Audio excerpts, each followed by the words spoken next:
come once again to discuss things. I can hear what you're thinking, all your doubts and fears.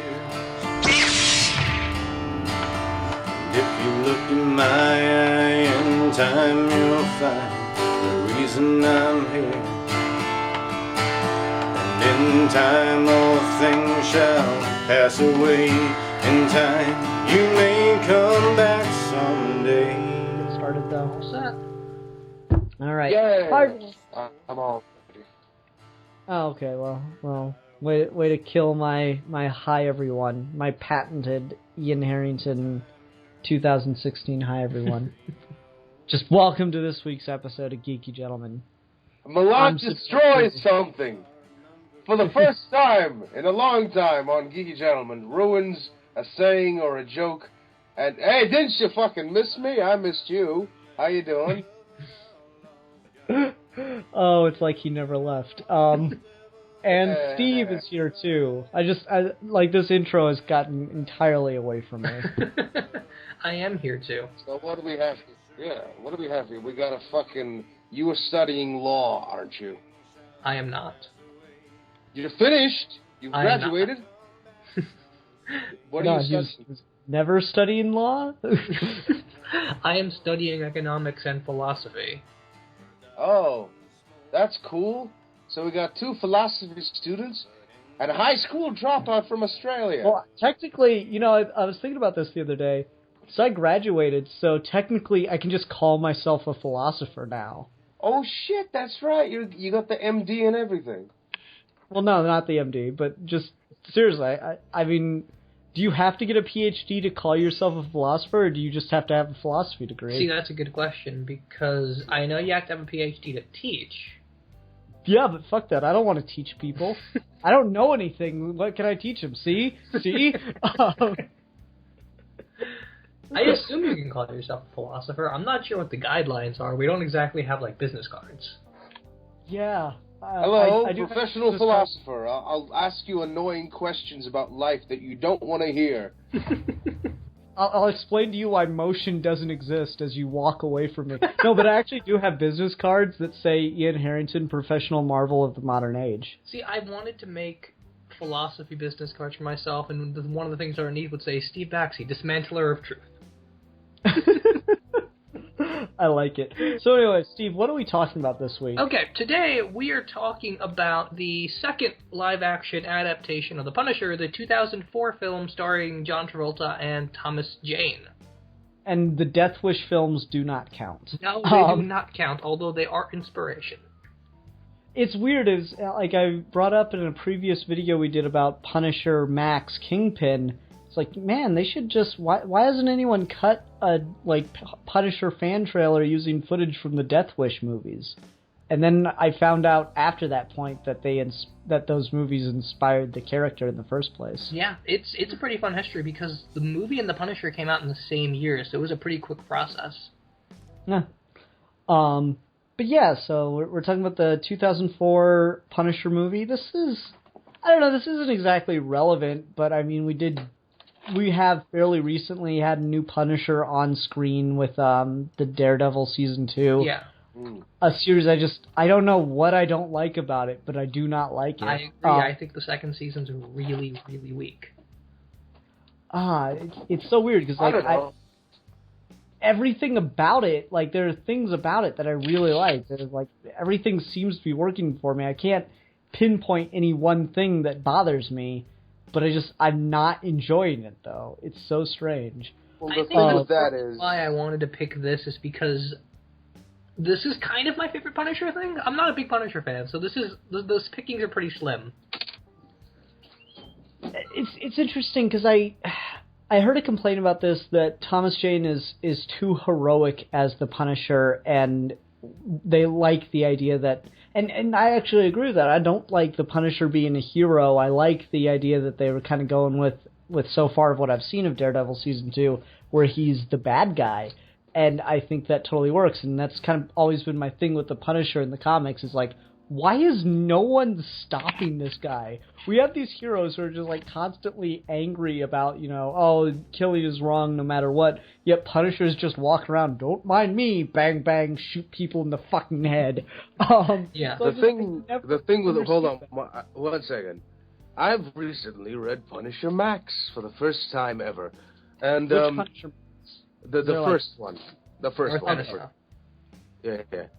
So, the weirdest thing is, the reason why the second season of Daredevil didn't work was because there wasn't enough autistic crime lord in it. The big one.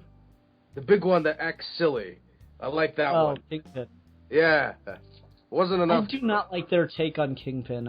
It is not my Kingpin. He's a special needs supervillain. It's great. It's the best thing ever. He's retarded. Didn't you get it? He's like one of those special... No, I figured that out. I really wanted them to do the Kingpin from Punisher Max Kingpin, and they didn't do that at all. Yeah, the one from that is Hitler. Oh. Well, no. I wouldn't agree with that. He learns from Hitler, though. No. Anyway, so let's go ahead and talk about the Thomas Jane movie, however. Oh, yeah. So this is one of those things where, like, I really loved this movie when I was younger. And, like, I just remember watching this as a kid and being like, wow, this is, like, so fucking deep. And there's, like, so much here. And this is, like, really smart and highbrow for a superhero movie. And I think it still has some elements in that. But I think I was just kind of unsophisticated at the time. But I still think there's a lot here that was really ahead of its time. No, I absolutely agree with you. It gets a bad rap, but I think of the early superhero films, it is one of the best, and it is the one I like going back to the most. Mm-hmm. Because again, it's not brilliant. It's got lots of problems, and we'll talk about some of those for sure. But the big thing for me is John Travolta. But really, okay, what are the exact? I love it. Yay. Okay, we'll have to talk about that. The big thing for me is John Travolta, but. Overall, it's a pretty fun movie, and I think it holds up really well on multiple viewings because it's never, like, so dull and overbearing with the darkness, and it's never so insane with the action. It's got a really good balance of just being, like, a straight-up revenge film. Mm-hmm. Like, it's a lot like John Wick before John Wick. Gotcha. Okay, Milan, you were about to say something? Milan? Is he dropped? I have I don't know. He's probably yelling at his dad or something. No, I agree with you. It's got a lot that seems to be like it was anticipating where the genre would go, and I think it really was, because the next year we get Batman Begins. Yeah. And so it's interesting that it was just at ahead of its time, but something about it just didn't work in the public eye. The thing I hear people talk about is like, oh, it's too hard to watch. There's too many torture scenes. I'm like, really? Yeah, the torture scenes in that, dude. The torture scenes in that were so adorable. I swear. And it's adorable. He tortures a man with a Tootsie Pop. It's amazing. Yeah, like, I know this movie got an R rating and people complained about it being violent, but, like, I don't know, going back, maybe it's just my sensibility, but this feels like a soft PG-13. Me too. Like, I didn't realize this was R-rated when it came out. I've got the extended DVD, and it says R-rated on there. Yeah, I got this extended cut, too. I wonder what the original cut was, the theatrical. I have no idea. I can't imagine. This is one of those things where, like, I've never seen the theatrical cut, like Daredevil, the theatrical cut versus the director's cut. I'm so familiar with the extended versions, I almost have no memory of the original. No, I do remember the original. Basically, they cut out everything with the friend, the black friend. Really? Cop That's some of the best stuff. Yeah, it's exactly the same problem as Daredevil. They cut out the very important subplot that ties everything together. That's hilarious. I love that stuff. Yeah, they cut that out. Obviously, the animated intro. God, it would have been so... That animation is such shit, but that would have been such a cool scene. It's a good way to love that fucking intro. Yeah, I love that fucking intro. And the really, music is... I hate it. It looks I love it. I love that. No. The animate, like, there's a basically like a deleted scene that they never filmed, so they just animated it. And it all takes place in like Desert Storm. Yeah. It's basically like a war flashback to set things up before he's with the, what is it, CIA or FBI? FBI. Okay, yeah. Yeah, they cut that out. They cut out some of the stuff with the family, I think. So they I heard people's complaints about this film, and they say that Frank Castle isn't psychotic enough. And I'm like, no, but let me explain. They say, oh, fucking Punisher doesn't cry. And I'm like, they actually made a fucking mass shooter into a human being. That's brilliant. I mean, that's the thing you can say about the Punisher. He's kind of a stone-faced killing machine with a skull on his chest. And you got, it is essentially, he's everyone's dad's favorite mass shooter. I served in Korea. I'll shoot a fucking black man for justice for selling crank on my neighborhood. You know, the Punisher appeals to that crazy vigilante sensibility in people. And that's why people like him. But from a comic book standpoint, like this film, I like this film personally. It's fucking, like, everyone complains, like, everyone has weird complaints about this film, but personally, from a person, not even as a comic book fucking movie, just as a movie about a dude who puts a skull on his chest and shoots people for revenge. You know, it's the whole crazy man, crazy ex-military dude goes against the mob for revenge. That whole story. It's adorable. But that's besides the whole fucking knife in the neck shooty thing, like, I love that fucking guy with the guitar. Fucking, I can see what y'all thinking. Mm-hmm. Oh, you blah, blah, blah. I love that fucking song. Yeah. I love the extended cut of that song. It's awesome. It's great, yeah. Yeah, man, he just fucking waltzes in. And he's like, oh, I'm fucking eating dinner. We'll get to that. But I want to talk about, like, the Punisher's... Yeah, like, fucking... What'd you say? I want to talk about the Punisher's character a little bit more. Yeah, definitely. I like the Punisher. He's great. Well, like, it's interesting because, comic book Punisher is a complete fucking asshole, and he is a psychotic mass murderer. I agree. So this isn't a comic book adaptation of the Punisher, but I like this so much that I don't care. Exactly. That's my thing with it. Is like him as a character here is interesting enough that I don't give a shit that it's a bad adaptation. Yeah. There's a thing with that where in this film they made him a CIA agent or whatever. And of course he becomes the Punisher, quote unquote. But the thing is, the whole thing about the Punisher, the reason he makes people uncomfortable is that he kind of goes to that whole crazy vet thing. You know, that like, he came back home and all he needs is just an excuse to go on a fucking murderous rampage. The kind of guys that still think, that can't really adapt to normal life because they saw the shit, man. That kind of nonsense. And it's just like, that's why I think in this film, if it's just a fucking military grunt or at least a sniper or something military related, that kind of appeals to, like, oh, it's just another crazy vet movie. But I guess in this film, that's partly my, one tiny grievance with it. He is military. I know, but you don't really see him in combat. You see him do, like, CIA stuff. And it's just, like, impersonation. So he has this kind of higher, like, I don't want to, like... Yeah, Milan, I just highly recommend you watch the animated scene then. All right. Well, I'm just coming from the Kadai, so there wasn't any mention of his, like, I'm sure there was mention of his military service, but it was just a passing thing. But they kind of made him into a CIA agent that goes and becomes, like, he kills people more CIA style. He doesn't, mow down people like a crazy gun nut in this one. But I like this film because it gives him some humanity. You give a fuck about the guy. He's not a cold stone sociopath like in Punisher Max. He's fucking crazy. He his friend he kills his best friend at the end. Spoiler warning. And only because he, accepted cocaine money. And and not quite, but okay. No, but that's but it's he betrayed him or whatever. But and he basically said, the guy says you're just using the deaths of your families as an excuse to continue to be in that war state in your mind. You're just looking for an excuse to be a complete sociopath, and you're just moral enough to focus your homicidal rage at the people who you think deserve it.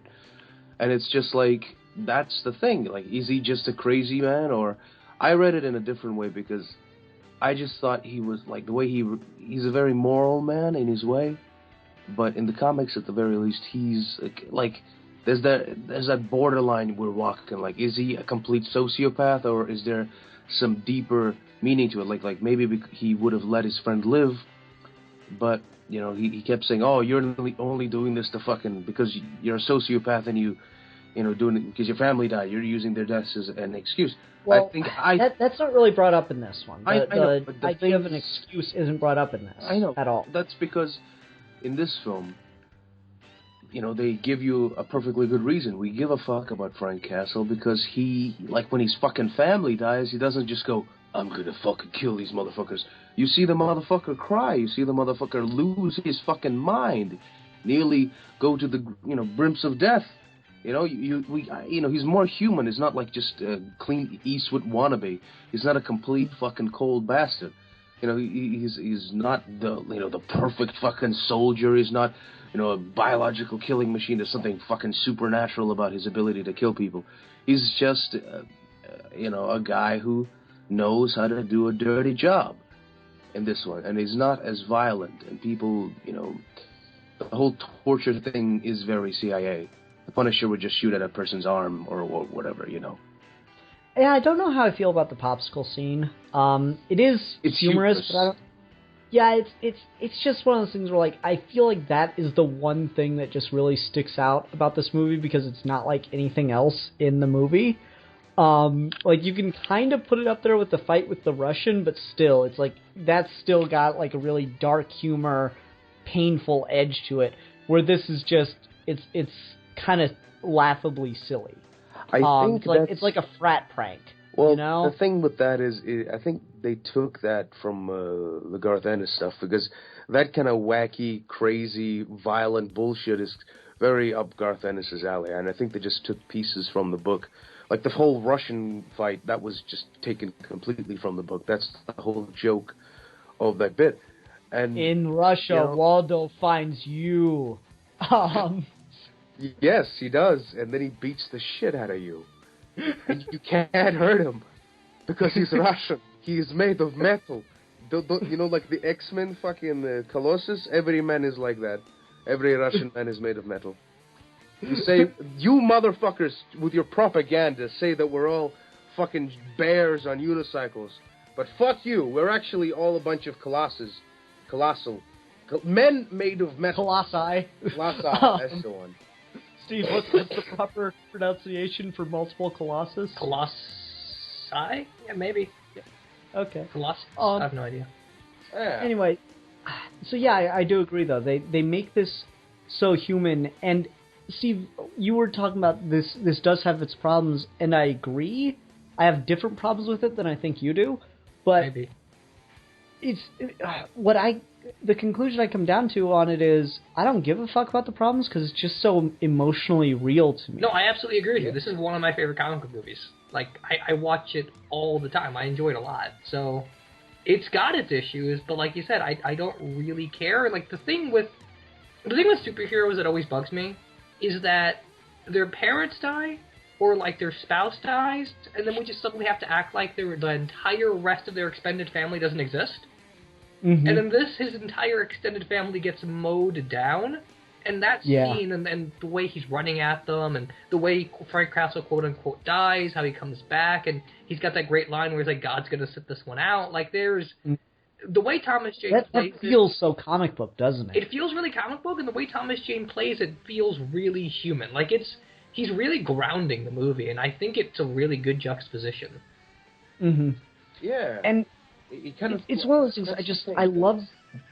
I love some of the dialogue in this movie. Yes, it's great. I'm not sure how well it's delivered ultimately because I don't know if I could honestly buy someone saying it, but it just feels like something I would see in a comic book page. Like, there's that line he has with the would-be love interest as he's leaving the apartment for the last time, and he goes, "Make sure to read your newspaper every day, you'll understand." And she's like, what section? And he goes, obituaries. I'm like, why would she honestly ask what section? But I don't care. It's just such a good fucking line. It's an 80s action movie line, right? Right? That's kind of what makes it fun. And Those are here's the best, just another like, thing I that I love want those to things throw in out real there. life. You know, I try to have as many of those occurrences happen in my real life as I possibly can. Yeah. Let me just throw this out here as like a brief tangent, and then we'll get back to the movie. Is it just me, or do all the best superhero movies have a potential love interest that they just never truly finish?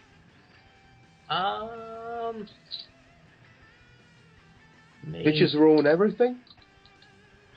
No, I'm just saying, like, a lot of superhero movies will cram in a love interest, and it often just distracts from the main plot, and it gets kind of annoying. But when you think about some of the best superhero movies, there's the potential for a love interest there, but ultimately nothing comes of it, because the hero cares more about whatever they're doing.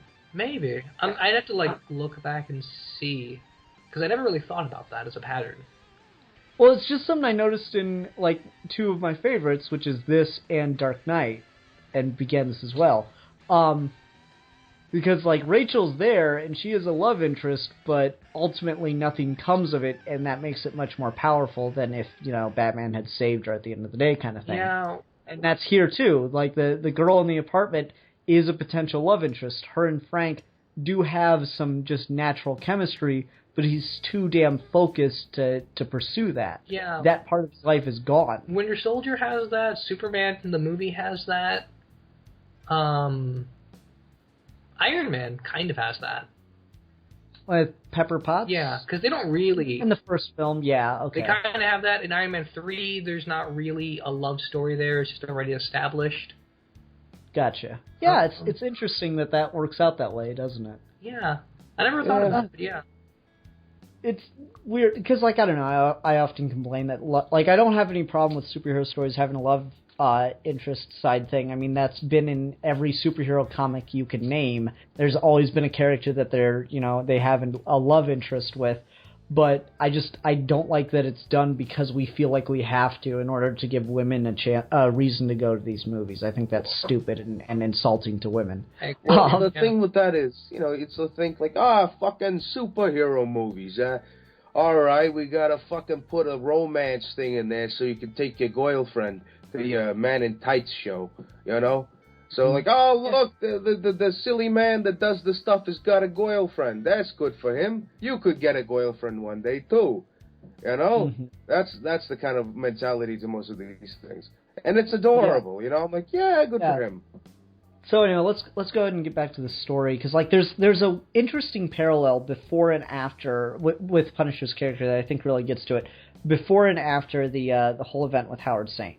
So, like, he writes the letter of intent, and you see him walking down the stairs, and you see what's-her-face, Josie, sitting there on the stairs, like, she knows that he's going to go die, is what's going on. She's, like, just sitting there depressed as hell, and, you know, she knows she can't stop him, and he just walks past her, like, hesitates for a moment, but walks past her. And then that's paralleled with the last scene that they have together, where he starts walking down the stairs and the whole, you know, check your newspaper every day thing. And I find that really interesting. And it humanizes the Punisher, which I don't think anything else has ever done, at least not done well. Yeah. As far as I've read, not like that. Yeah, well, the thing is that it's not really a sexual relationship, is it? It's just fucking, she's a girl, she lives with two goofballs. Fucking, there's this weird guy that moves in, and he's just, like, always making shit, and people are screaming from his room. He's ex-military, and he's kind of handsome. I love a man in uniform, you know? And she's like, she reads the paper one day, and she goes, oh, shit, there's a lot of people dying. Mob gang warfare, and this guy's always coming home fucking covered in blood, goes to his fucking thing, doesn't talk to nobody. Goes, okay, can I point something out with Josie that kind of cracks me up? Yeah. I think her iPod has, like, one song on it, and she's just constantly playing it on repeat. Because I'm broken. It's like she's always playing that song, and that kind of cracks me up. But yeah, it's interesting. And Milan, you bring up, I think, the plot hole I noticed in this movie that I don't think I've heard other people point out, which is, why don't the police arrest Frank Castle after the gangland murders start up? My thought process of that was just like, for one, he goes to them directly and they all kind of feel guilty, so they're just not questioning it.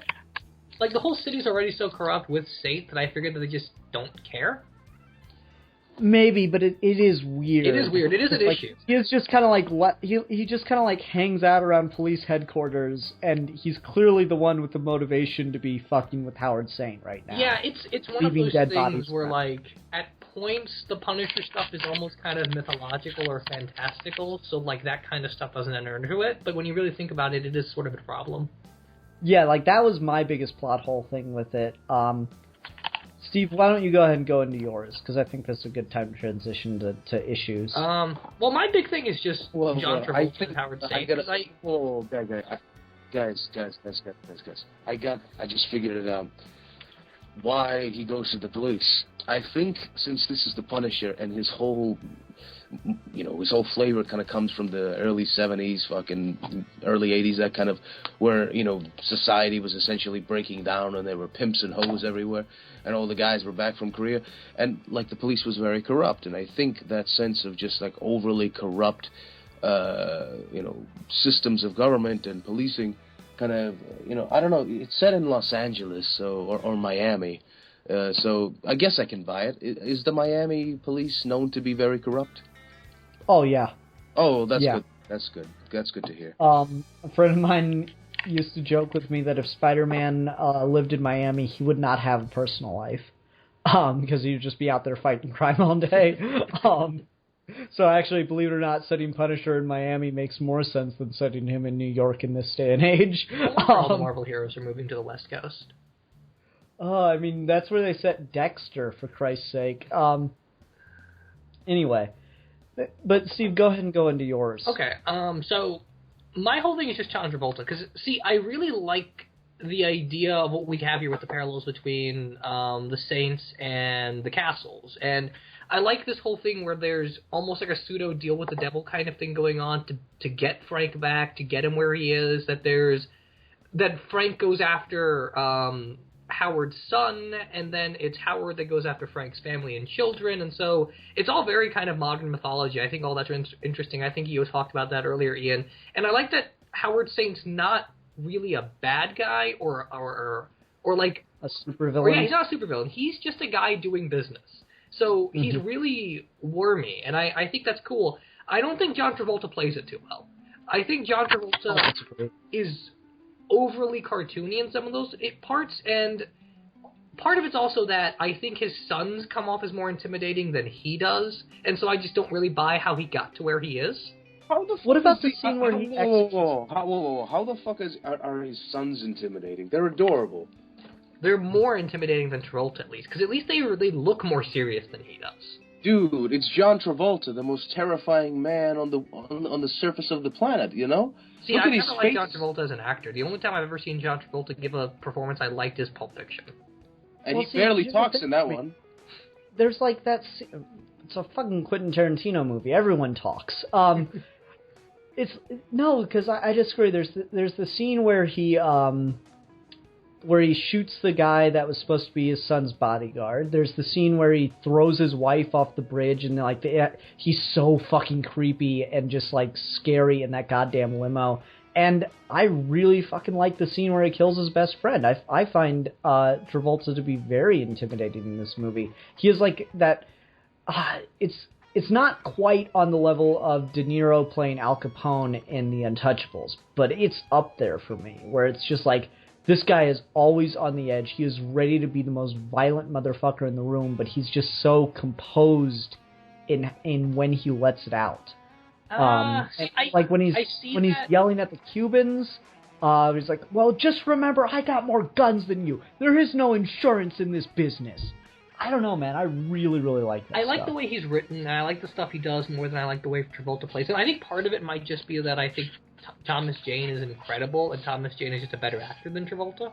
So when they meet up by the end, I kind of wish Travolta was to his caliber. that's fair, but I don't know. I think it all works for me. That's fair. I mean, that's just my big thing, because I don't really care for John Travolta. Every movie I see him in, he just feels off to me. He has, like, I think it's kind of like a lesser degree, but I think he has the same thing as what's his name, Harry Osborn, Planet of the Apes. What? Dane DeHaan? No, Harry Osborn, Planet of the Apes. James Franco. Yeah, it's like the same kind of thing with James Franco and Nick Cage, where they can be really good actors, but they have bad taste in scripts. Oh god, yeah, that makes sense. I can see that. I think that's what John Travolta is. But he totally works for me in this movie. Like, I love when he kills his wife. And then he's just. I love that sentence. I love it when he kills his composed. wife. Oh, so happy. He gets so composed right after that when he's like talking to his son. His son's like, "Where's mom?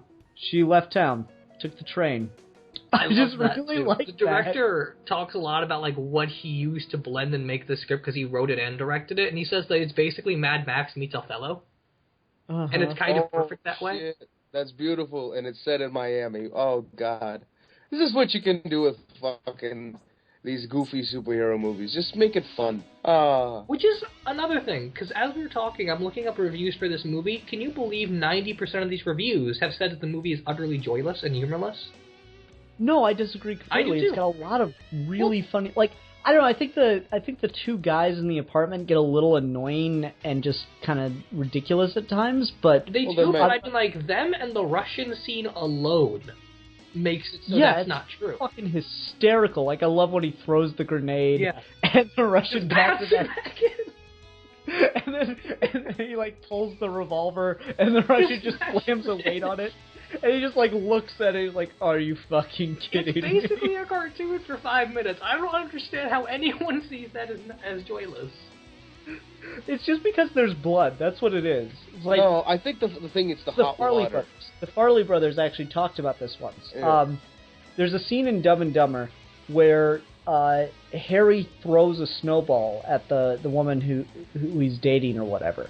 And, like, the audience laughed really hard because she wasn't expecting it at all, and she just gets a snowball right in the face.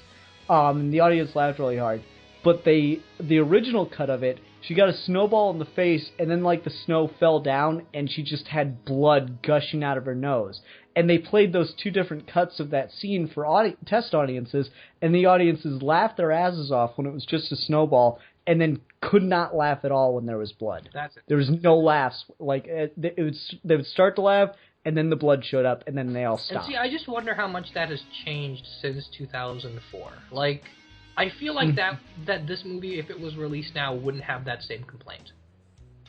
It's strange. Like, people just call this torture scene after torture scene, but, you know... Yeah, I don't get that. Well, I think people, like, the popsicle isn't a torture scene. Well, the thing is, I think people were a little bit burnt out on the whole torture thing with, you know, Saw was going and fucking Hostel and all these fucking... To be fair, the DVD I have of this, the trailer on it is for Saw 2. That's interesting. Mm-hmm. Yeah, there you go. I think torture porn was kind of going big at this time, so maybe they just kind of, you know, projected that in this movie. Yeah, I mean, it would have been at that point. I don't think right. I don't think it was they were trying to appeal to the torture porn audience. I think they were just like no. I mean, I think people projected that criticism on definitely. Well, I mean, like, what else came out before this, right? Like, I think it is honestly the most violent comic book movie to that date. Oh.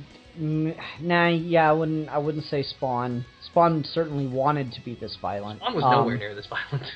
It wanted to be, though. Yeah. It did show a guy catching on fire. And then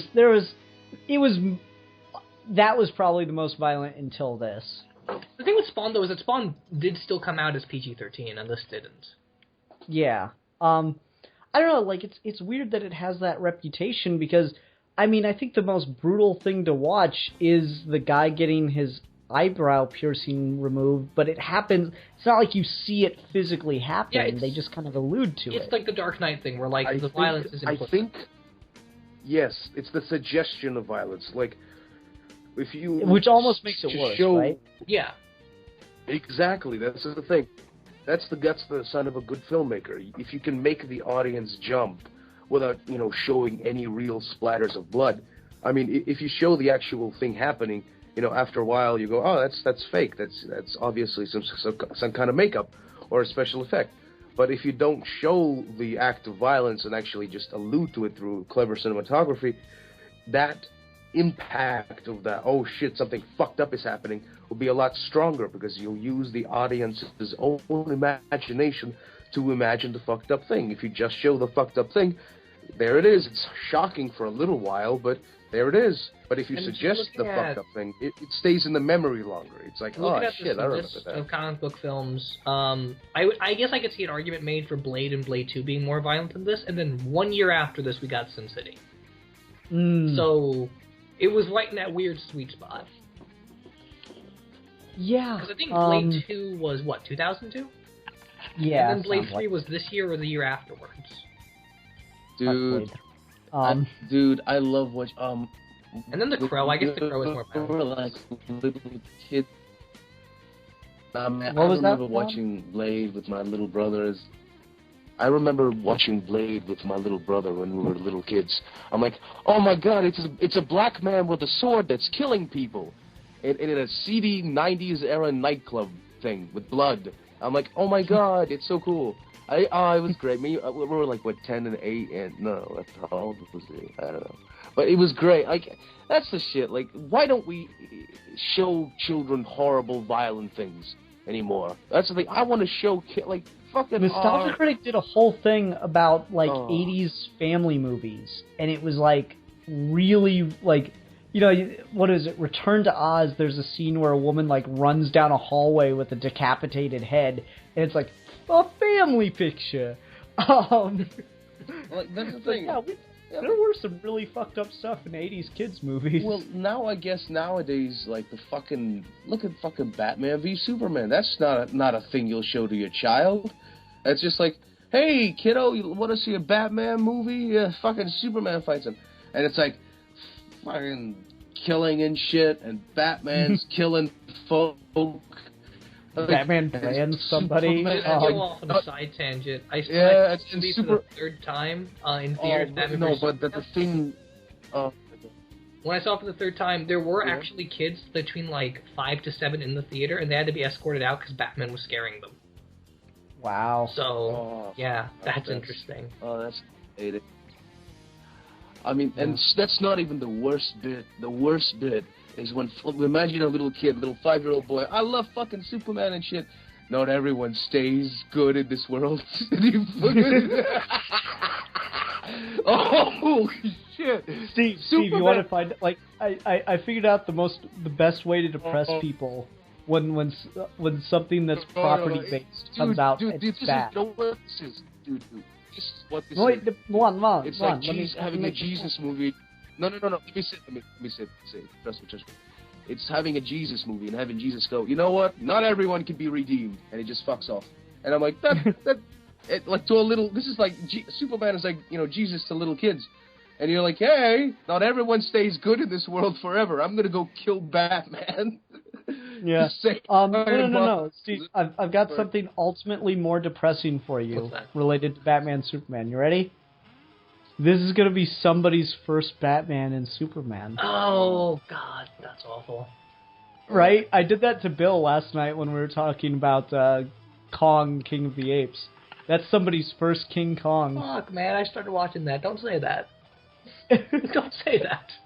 It was bad enough when we got that other Kong movie 10 years ago. Oh, you don't like the Peter Jackson? It's boring as hell. It is boring as hell.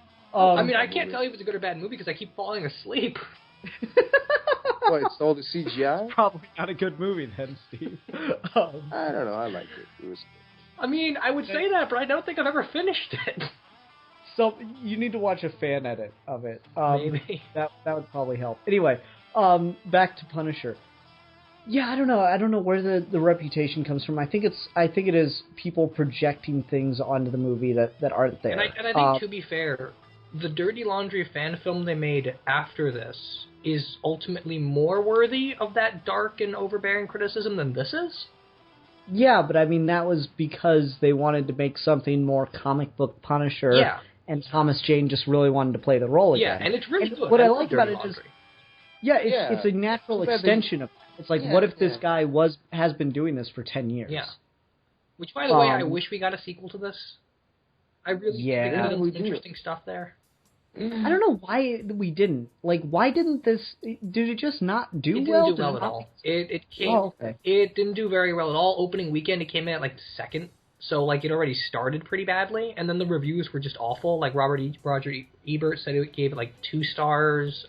Most people complaining about the violence. A lot of people were saying that, like, it's... A lot of people so their answer was to make a more violent, awful Punisher movie? Evidently. Yeah, like, there's just a lot of people that didn't like it, and they just didn't get it, I think, is ultimately the problem. I don't know. People say the tomato score is actually violent. the same as Batman v Superman. Oh. See, that's weird. That is weird. And they both get a lot of the same criticisms. That's really strange.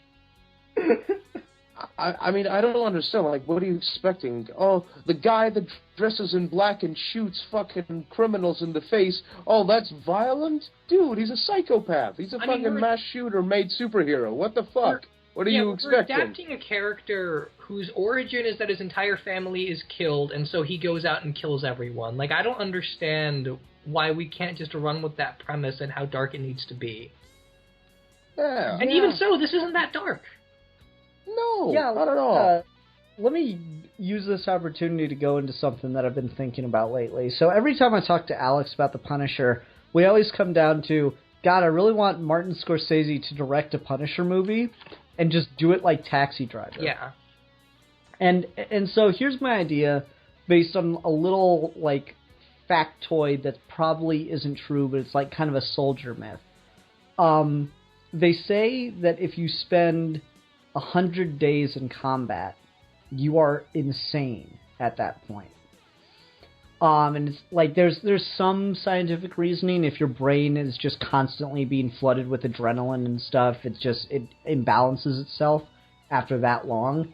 So there's some scientific backing for it, but it's obviously not like an exactly 100 days ding kind of moment. But anyway, so my idea for the Punisher is he gets back from the war, whatever war America happens to be in. Thank God we're not running out of those. And he goes on the picnic and whatever with his family, and they die, and instead of going home, instead of attending their funeral or anything like that, he just immediately gets shell-shocked at their death and spends 100 days on the streets of New York in just the worst possible places, witnessing the worst possible things, so he is in combat for 100 days before he starts to become the Punisher. That's my thing that I always thought could be really, really fascinating to do with the character. You'd almost have like a Frank Miller take if you did that. Yeah, I mean, the idea was, they say J.D. Salinger, while he was writing Catcher in the Rye, was in combat for over 100 days. Right. And, you know, say what you will about the book, but yeah, that really is telling. No, that makes sense. I could see that. Yeah, so it's one of those things like, that's something I've had floating around in my head, and so I need someone to get me Martin Scorsese's phone number so I can talk him into, like, talking to Marvel and getting this shit off the ground.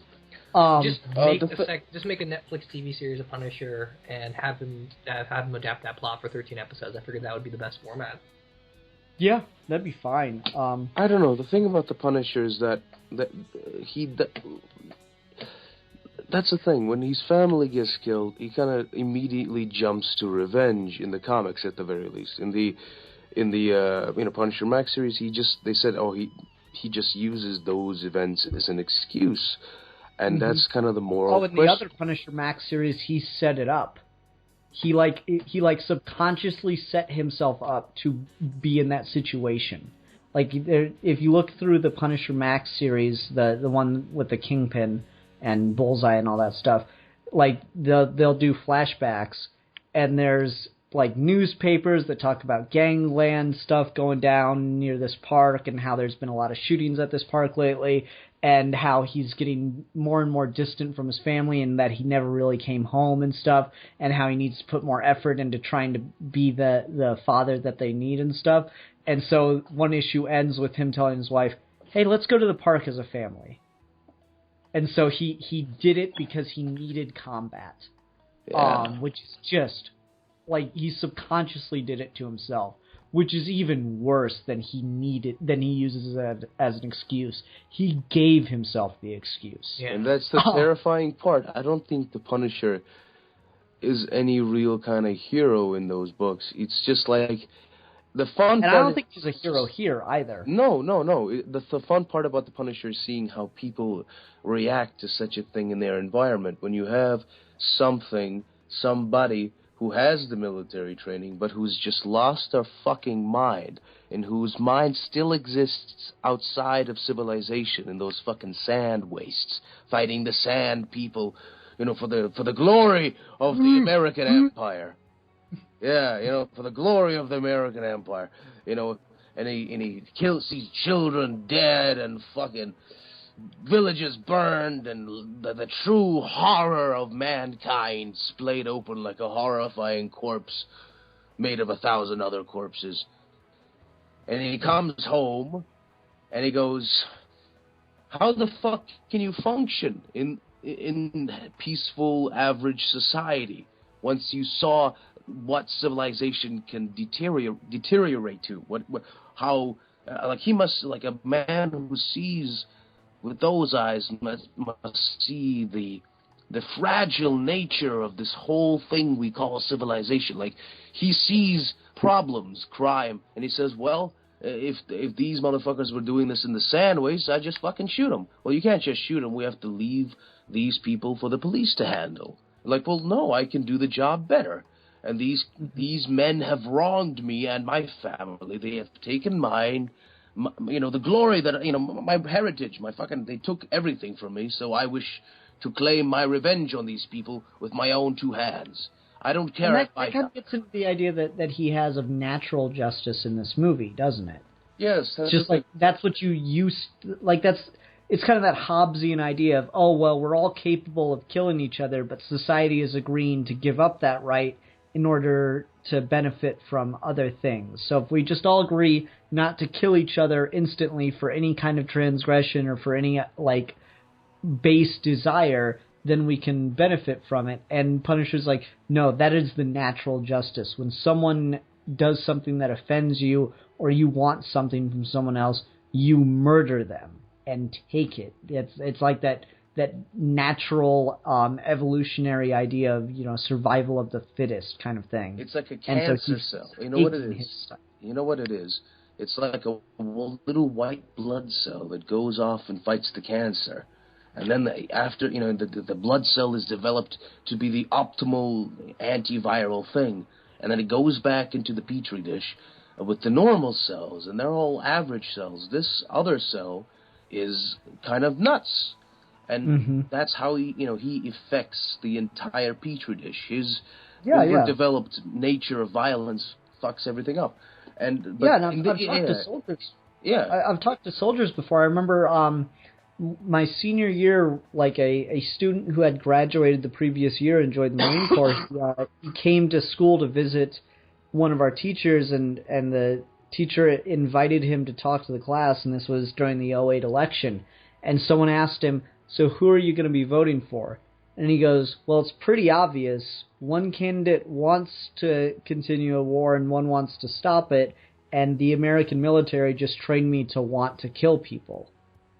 And so it's this idea that you've been trained to want to do that, and then you go over there and you get to do that like crazy, and then you're supposed to come back and just be fine. And that's impossible? Well, the thing with that is, it's just the government uses people as utilities. I mean, and of course, it's all just... The thing is, if you just look at everything as just modern technology, but the sensibilities of ancient humans. And it's just like, it's so simple, or not ancient humans, but at least like... think of a businessman as like a lord or a merchant or something like that. Like, you just add titles to people in power. Gangsters, you know what they are? They are men who have acquired some kind of power in civilization. This, but the government uses people like that. So it's like, will you go and do our bidding? You are you are our spear. And, we will conquer and take what we need to keep this empire whole. You know, they are the hand of the emperor. You know, and it's just leftover monkey DNA. Like, oh, I want to kill something. You want to kill something? Sure. You want to get in on the American brainwashing of soldiers? I don't think it's brainwashing. It's just it's just using people's natural instinct to kill. You know, it's genetic for political gains. People want to kill. I don't think it's natural instinct. And if you train them how to do it, Go ahead, Steve. I don't think it's natural instinct. I think it's taught. I think we outgrew the natural instinct, and now we're just pretending like we can throw it in. Like it's the whole Foucauldian discipline and punish idea, right? Like it's the whole idea that because we need specific utilities, because we need specific gains and productions, we teach people to teach themselves. So if you make it so that you create a system where if someone does something you don't like, they get in trouble, and so then they just start creating self-governing behaviors to stay subdued. And that's one of the more interesting things of the Netflix second season of Daredevil, where they do a little bit with that with the Punisher. And some of that's here, too, when he has that whole idea of natural justice. Like, the whole idea that what he's about to do, how systematic it is, how personal it is just part of the way the world functions, but it's also part of the way that the world taught him to function. Like, Saint wasn't in the military as far as we can tell. Saint is just a businessman, but he's so much like Frank Castle, and the more he loses things, the more he goes to the same type of insanity. And so it's more of just about, like, there are circumstances that define who you are in the world, and you take them for granted and you take them for natural. It's a really interesting and complex topic, and it's something people don't like to hear. Yeah. Like when you hear about soldiers coming back over and they talk about the problems that they have readjusting, people often go, oh, well, it's because of all the horrible things they saw over there. And yeah, that's part of it, but it's also because of everything that was done to them before they went over. Well, I think it's not really a teaching thing. I think it's just, I believe... You're thinking of it as more like reactivating something that's already there. Yeah, like humans have a genetic predisposition to violence, I believe. And not everyone. Of course, you have different types of humans that, are genetically predisposed for something. Like, Steve is predisposed to being, very intelligent and very, calm and reserved and cerebral. Ian's more of a cynical thinker type of human, and I'm the one the broken one. And there are people out there who are genetically predisposed to, try to serve their country, and if that involves killing, then sure. And I don't want to make it sound like, oh, these soldiers are just crazy motherfuckers that want to kill people. That's not it. There is that nature about human beings that makes them want to, crave combat and war. And of course, some of that stuff, goes into sports and, MMA or whatever, just like any kind of violent or physically, demanding sport that has to do with combat, boxing or whatever. People just have a disposition to want to hurt each other. And I don't think we've outgrown that particular genetic quirk. We are still very much chimpanzees that have convinced themselves that we're worth a damn. That monkey shit, still water fucking goes deep. That's it. It's just like I don't fully agree with you, but I see where you're coming from. Yeah, I think this is its own discussion, actually. Like, I think it's such a close thing to Punisher, though, because there is something that's very raw and primal about what... Like, that's the appeal of Frank Castle, right? Yeah. That he just doesn't give a damn about what society tells him is right. He decides, and he does what he thinks is right. The problem is, he's just a psychopath. Even in this, like, I'll use this to connect back to 04. He's still not a hero by the end of it. I admire him more. I like him more. But I still wouldn't consider him a hero, and damn sure not a superhero. Yeah. I don't want anyone to learn from Frank Castle in this. Yeah, no, I absolutely agree with you. Like, it's not about him being a role model as much as it's about him being relatable and sympathetic. Yeah, like this is the the story of like vet that comes home and like they talk about all the horrible things they had to do and like all the horrible things that were done to them, and then you're like, wow, that's really messed up. It doesn't change the fact that they did horrible things, and sure, they had their reasons. Everyone has their reasons, but it's just like you still feel for them. You still feel for the fact that a human being had to go through something like that. And I think this Frank in particular almost works more because he's a guy that came home from war, joined the FBI, and then was ready to retire and put it all away. Like, he's a guy that basically got past it and then had it all taken away from him seconds before it was solidified. Yeah, that's what I really like. I love that scene. I don't love the actress that plays his wife. Yeah, but the scene with them on... Yeah, the scene with them on the beach, though, in the night where they make love on the beach, that is beautiful. Yeah, and when he says he's home, like, there is a real joy there. Mm-hmm. Like, he is that mythical soldier that is able to get over everything that he's done, whether it be for the FBI or out in war. Because that scene in Desert Storm really does solidify all of this for me. Like, everything that he goes through in that shows me that he is just as war-torn as any other version of the Punisher I've ever seen. No, I absolutely agree with you. I think part of the reason a lot of this works, just not even on a narrative level, but just on a film production level, is the music. Like, I don't like Howard Saint's theme. Yeah. That's the only thing about the music I don't like is the Saint family theme. The Saint family theme's for me. I don't really listen to that one much. I like the other ones a lot, but like the whole music's got like a classic tragedy feel to it. Like, there's no straight up moving or uplifting song in here. All of this is very much kind of like the X-Men First Class Magneto theme, where it's very much, it's either chaotic or it's serene. It's never happy. Yeah, like, it feels like a funeral march for a military funeral. It does. And it just really stays in your head, too. Yeah, and then there's the song that Henry Heck sings. Oh, yeah. I fucking love that song. Have you guys all listened to the extended version that they play in the credits? Yes. Oh, yeah, I it's love that. fantastic. You know your days are numbered. Like, that's that Johnny Cash style country that I can actually like. Yeah. And it's not that, oh, I lost my wife, my dog, and my hat all on the same day kind of shit. I lost my trailer park in the wind. And I should have moved out of Tornado Alley. My daughter is a stripper and she does cocaine.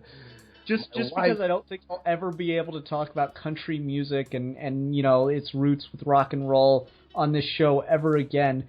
I'm really excited to see Elvis and Nixon. I did not know that movie was happening, and I'm excited to go see it. Well, anyway, back. What the fuck? Yeah.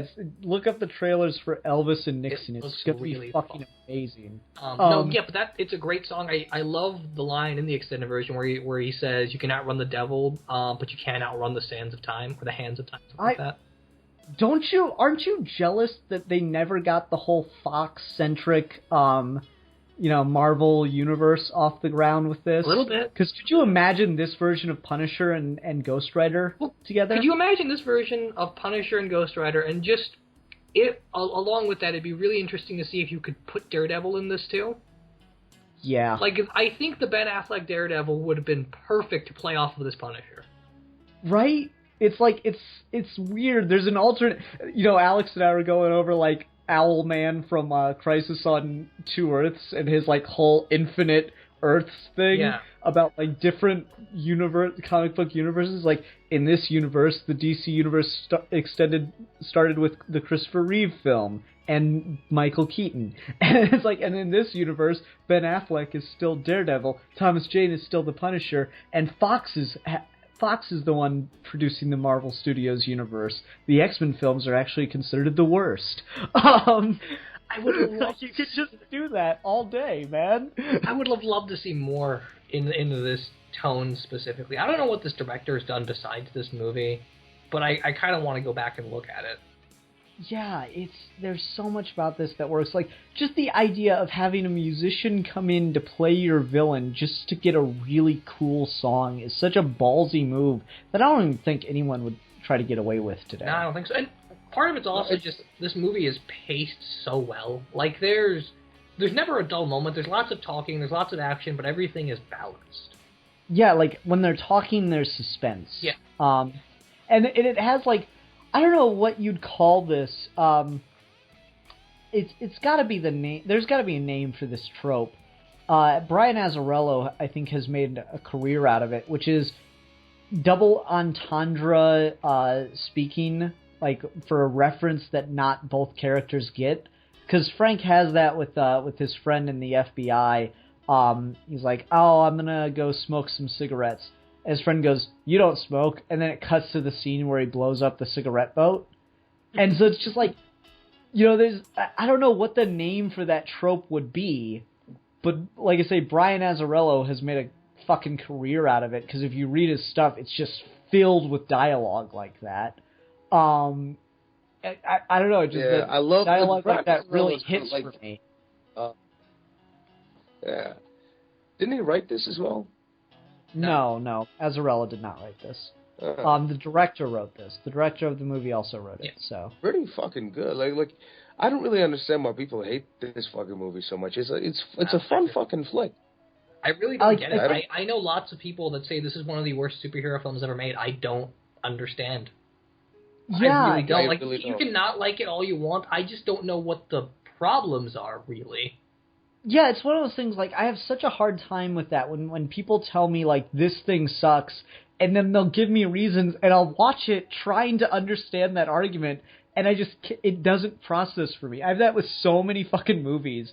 Like, well, it doesn't make any sense. I'm like, but like, it's explained, though. Yeah. Like, did you just not pay attention? And I will say, like, this is not nostalgia. Like, I watched this movie when I had a critical capacity, and I loved it since then. Yeah. Like, I don't know. I don't understand why people hate it as much as they do. And I mean, like, vehemently hate it. It's not as genius as I thought it was when I was 14, but it's still fucking good. Yeah. No, I mean, it's still in my top 20 superhero movies. I still love watching it.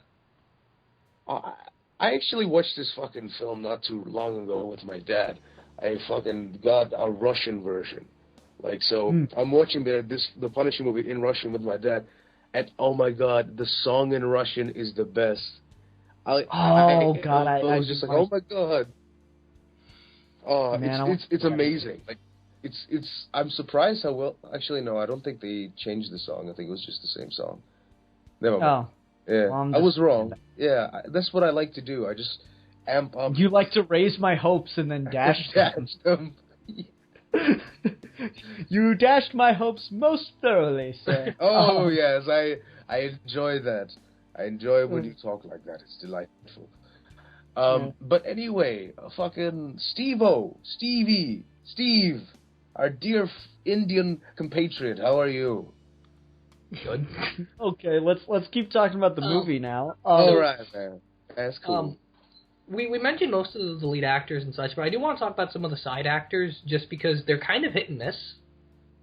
I really like let me do that by bringing up the point that you alluded to that I made about the mother. I love how it feels very modern mythical with the saint mother, saint wife character, because they're just going to go and kill Frank Castle, and then she goes, no, his whole family. And that's such a John the Baptist, bring me his head moment. I fucking adore that. She is, like, it's going to sound crazy. I love Thomas Jane. I really like John Travolta. The guy that plays Glass, Quentin Glass, is cool too. But I think she's, like, my favorite character because of just how well that one scene plays for me. Just that she fucking looks up, she takes off the veil. It's just it's so comic book. It's so epic in a really twisted way. It just works for me. No, she's Colombian. She's really good. Isn't she like Colombian?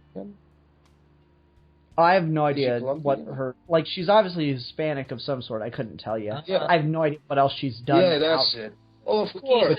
She's a thick bitch, too. I love that. Mexican-American. Like, for a woman her age, like a little aside, for a woman her age, I gotta say, like, that's a fine ass. I'm sure she's all shriveled up and horrifying looking now, but back in the day, I Back was 10 years ago. yes, when I was a child, I'd still hit that. I don't give a damn. Yeah. No, I mean, she, like, just that way she delivers that line, and then, then when she's freaking out in the limo, I am legitimately terrified for her. Yeah. Even though she's completely irredeemable because she just ordered the slaughter of children. Yeah. Like, oh my, everything about that. Like, okay, so let's actually. It's very ancient Greece, isn't it? It's very ancient Greece. It's kind of like it feels like Bring Me the Head of John the Baptist. That's immediately what I think of with that. But I got to bring this up. So one thing I've heard lodged as like a comic book complaint about this is they changed the Punisher's origin. I am so for this over the other one, over the random accident getting in the way of a gang shooting. I absolutely agree with you. Yeah, because I don't know. There's something so much more interesting about like the system of justice failing Frank Castle and the attack being deliberate. I don't know how you do it. He gave it time, right? Like. The fact that he waited as long as he did while he was recovering and nothing happened. Yeah. And it just works for me that the system failed him and that I don't know how you would make it work by ditching the FBI thing and only keeping the military, because I do kind of like... I like this more, but I don't like the FBI angle. I wish he had been strict military, but there's got to be a way to make that work still. Sure. Yeah, I mean... There's lots of stuff here that really works as far as the Punisher origins goes. I know a lot of people complain that the methodology is weird in that, like, would this version of the Punisher systematically destroy everyone's life or just kill random people? Well, I mean, Dirty Laundry. Yeah. Like, he really does... Like, he beats... What he'll do is he'll just kill the henchman real quick, but the person he's targeting, he's not going to necessarily ruin their lives, but he's going to, like, really punish them for their actions. So, in Dirty Laundry, we have, he breaks every fucking bone in the guy's body and, like, humiliates him right in front of everybody in his hood that he's supposed to be ruling over, and then he leaves him to be killed by his victims. Yeah. And that is just as efficient. It's more efficient. It's just as effective as what he does to John Travolta, in my opinion. This Punisher he kills him with is fire, actually too. punishing people. He's not just bullet to the head. Yeah. He's not just a complete psychopath. Like, he kills people. He punishes people. We'll call him the Punisher. Well, I mean, he is a psychopath, but he's an armed and aimed psychopath. Definitely. Yeah. He's a psychopath for the common man. He's not a mad dog. He really has purpose. It's very military, right? Yeah, totally. There's a very measured, very structured, efficient way that he goes about doing everything in this, and I really like that. Yeah, I agree with you. I don't know, man. I actually tried to join the military, but yeah, they said they wouldn't in no way give me a gun. They looked at me and I'm like, nah, I'm not giving you a gun. Get the fuck out. But to go back to the original point of just some of the side actors, because some of them are better than others. Yeah, I don't like his sons. I don't like his sons either. The guy that plays his assistant Glass, I like a lot. The people in the apartment, I never really like them, but I can never quite place why. I don't like the guys. I like Josie quite a bit. I think she's okay. I kind of wish we got more with her, maybe. Because there's a scene where they're in the diner, like all of them, and he's just having breakfast. And I wish there was some more around that, something. More I don't get why he's in that diner. Yeah, you really need a scene where she makes him come there. Yeah, like I don't know, because they have a bond. I want to know where the friendship comes from.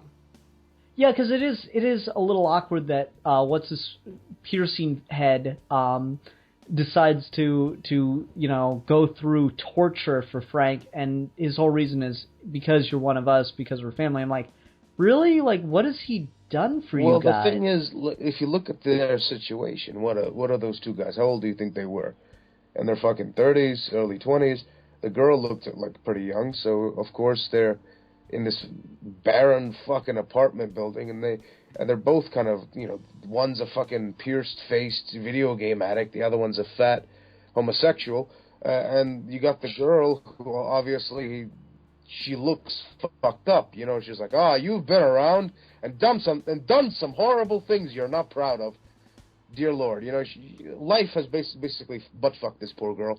And here comes Frank Castle, and an ex-vet fucking crazy. Like, I get the idea that he's one of them. I just don't know if he's on the same. He's enough of a member of the family to warrant going to torture for. It's a very lonely fucking existence they see. Like, you don't see anyone else in the apartment building. How many fucking floors does that place have?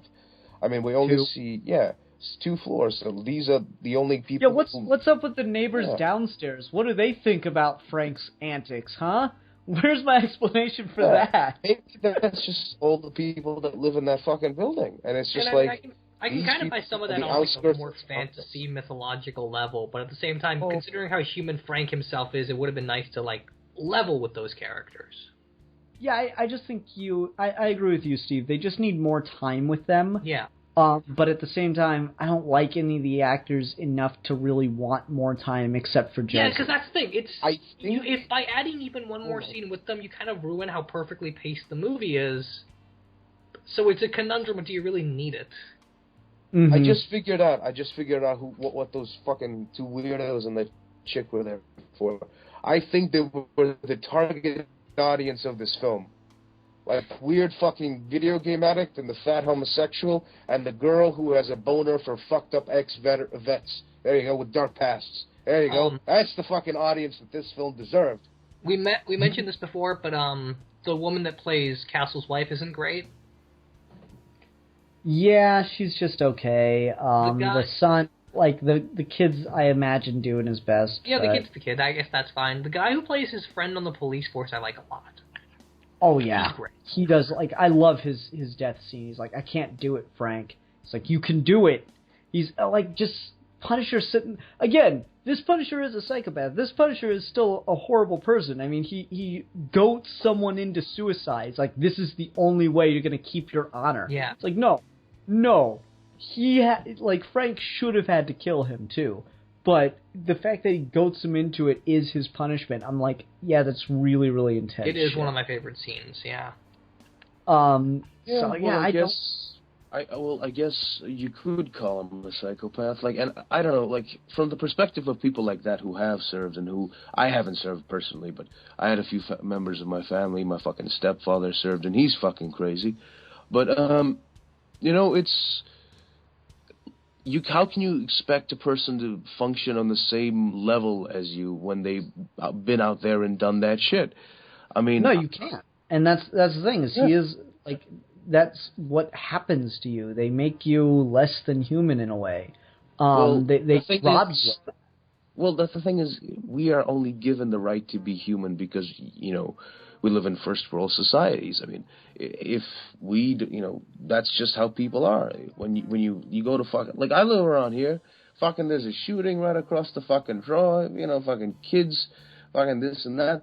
Yeah, I live in and I guess that builds into Dirty Laundry because you have Ron Perlman's character in that say fucking animals as he looks out at there.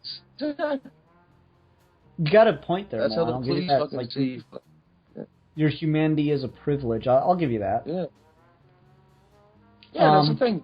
People are not always given the right to be decent. Like, I fucking, like, you can make a lot of money here selling ice, but you don't do it because, there's nothing but fucking ice junkies everywhere, man. And it's the saddest thing because, oh, look at that. Like, I went over to visit my fucking neighbor, and you see just fucking this woman with fucking foam, like her mouth is just covered with foam, and there's cops around. And, like, she looks at you from up the stairs, and she goes, hey, like, she smiles at you with the foam around her mouth, and you're like, hey, what's going on? And she's like, oh, my son OD'd. And I'm like, oh, that's too bad. The cops are here? Yeah, I think they're going to put me away. And it's just like, you go, oh, yeah, like, no, that happens every day, man. There's shooting everywhere, man. Like, my little brother, he's talking to the same neighbor. He goes like, oh, man, did you hear the shooting? And this is an old Serb. He just smacks his head. He goes, of course, they're doing drugs and shooting each other. Junkies everywhere. That's the thing. Here, this is the everyday. This is not like, oh, my God. This is just, like, this is normal.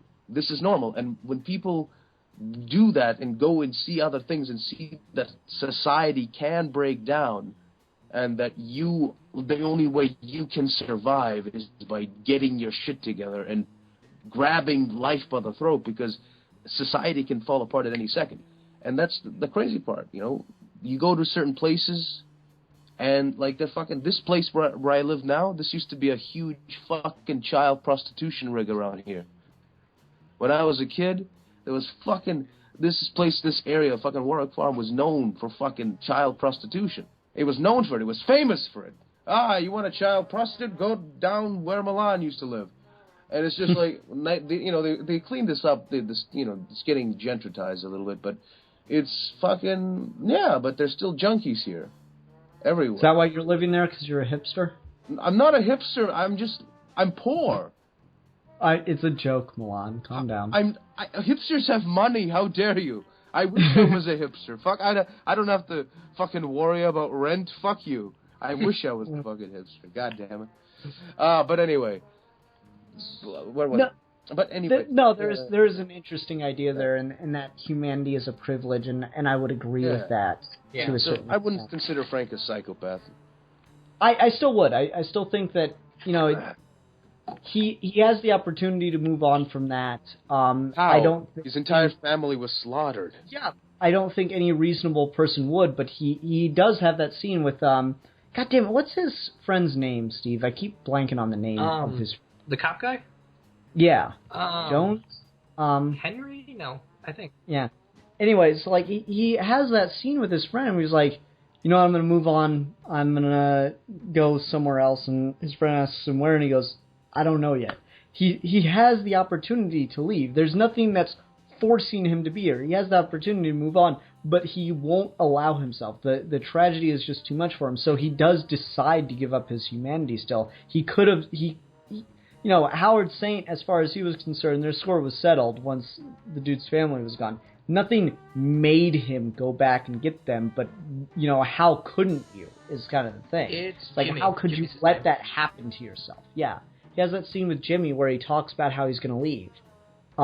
He could. That option is open to him, but there's something too primal for him to be able to let that go. You know what really fascinates me is that not for he isn't as suicidal as you think he would be. Like maybe it's because he is suicidal. I think he wants to get his work done. I think that's he wants to make sure the job is finished. Yeah, but at a certain point, you guess after he kills fucking Howard Saint, is he gonna do himself, or that's the resolution of this whole film is Frank Castle decided not to shoot himself in the head. He decided to keep doing the shit he was doing to the people that fucked him over. And I'm oh, look, he decided to go do the thing he considers to be moral. Good for him. Mm-hmm. And it's great. It's kind of fucked up, but, you got to respect a man for accepting his own neurological disabilities and trying to grab the world by the throat, God bless you. Bless his little heart, As one lunatic to another, I, reach my hand out to say that this is a film where the crazy guy decides to do something great with his life. Horrifying, isn't it? Yeah. No, that's a pretty good episode. Does anyone else have anything else they wanted to talk about? That's kind of it for me. I mean, I still really like it. It's one of those movies that I go back to randomly. Yeah, it's a good fucking flick. This holds up to me really well. If you don't like it and you have problems with it that you don't feel we addressed, please leave a comment down below, because I'm endlessly fascinated to hear a good reason why this is a bad movie. Yeah, no, I agree with you. It'd be fun to get that opposite perspective, because, I mean, even beyond it being a superhero comic book adaptation, I think it's still one of the better revenge flicks we've gotten in the past 20 years. Oh, yeah. I'd agree. Yeah. Okay, that'll about wrap it up. Let's go ahead and do a score. Skulls are off the table as a form of ranking. Because it's too easy. I'm going to go ahead and go first and give it a 4 out of 5 guitar playing mercenaries. I'll give it 4 out of 5 cartoon Russian fight scenes. I give it 5 out of 5 burnt Russian guy faces. And you could actually do it, man. You could actually do the burnt face thing. You could like go get 5 of your male family members and burn their faces, and there you go. I don't, dude. Like, family's... look, dude, that's ridiculous. I need 5 muscular blonde Russian guys in Wally shirts. You know, I can't just go around scolding random Russian people. It wouldn't fit for the scoring system. I mean, if I just have a bunch of random Russian people and I scold their face with boiling water, that would make no sense. Okay. Anyway, next week, barring incident, Steve and I will be back to discuss the brand new film that you should all go see, Ratchet and Clank. I'm so excited for that. I am too. It's going to be exciting.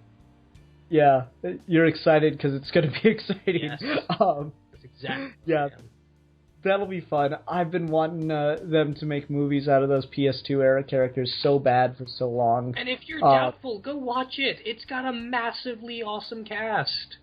Yeah, Paul Giamatti's there, John Goodman's there, Rosario Dawson's there, Sylvester Stallone is there. Yeah, it's an A-list movie. Yeah. I don't know, I'm really excited for that. Please go see this movie in the theaters, people. Even if it's bad, please go see it so we can get a Sly Cooper movie. That's all. Please. Yeah. Really? That's all you want in life is a movie? Yes, I just want a Sly Cooper movie. Is that so Are much? Are you serious? Yes. God damn it, man. That's all I want. Really?